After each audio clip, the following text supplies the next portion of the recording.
বাংলাদেশ চলচ্চিত্র শিল্পী সমিতির নির্বাচনের ফল ঘোষণার পর ফুলের মালা দিয়ে নতুন কমিটিকে বরণ করে নিয়েছিলেন পরাজিত প্রার্থী নিপুণ আক্তার। 1 মাস পর এ কমিটি বাতিল চাওয়ার পেছনে বড় শক্তি আছে বলে মনে করেন ডিপজল। ডিপজল বলেন, এর পেছনে অবশ্যই বড় কোনো শক্তি আছে। যেহেতু দেশের বাইরে থেকে নিপুণ এসব করছে, সেহেতু বুঝতে হবে তার পেছনের হাত লম্বা। নির্বাচনের সম্পাদক পদে বিজয়ী ডিপজল তার পদে বসতে পারবেন না বলে নির্দেশ দিয়েছেন হাইকোর্ট। একই সঙ্গে পরাজিত সাধারণ সম্পাদক প্রার্থী নিপুণ আক্তারের অভিযোগ তদন্তের নির্দেশ দেওয়া হয়েছে। নিপুণের রিটের পরিপ্রেক্ষিতে সমিতির সাধারণ সম্পাদক পদটিতে স্থগিতাদেশ দিয়েছেন আদালত। ফলে আপাতত ডিপজল এ পদে দায়িত্ব পালন করতে পারবেন না।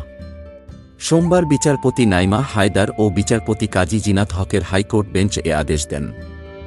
একই সঙ্গে চলচ্চিত্র শিল্পী সমিতির নির্বাচনে অনিয়ম ও কারচুপির ঘটনা তদন্তের জন্য সমাজকল্যাণ মন্ত্রণালয়কে নির্দেশ দেওয়া হয়েছে। হাইকোর্টের আদেশের পর মনোয়ার হোসেন ডিপজল বলেন, আমি বরাবরই আইনের প্রতি শ্রদ্ধাশীল। হাইকোর্ট যেহেতু রায় দিয়েছেন, এখানে কিছু বলার নাই।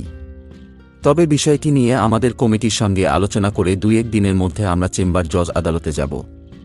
নিপুণের এমন আচরণ নিয়ে সিনিয়র শিল্পীদের সঙ্গে কথা বলেছেন ডিপজল।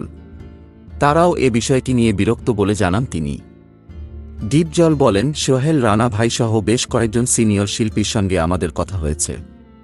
তারাও বিষয়টি নিয়ে বিরক্ত। এই 2 বছরে যে নোংরামি হয়েছে, এর আগে এমন নজির নেই। বাংলাদেশের ফিল্মের মানুষ এমনটা করতে পারেন না।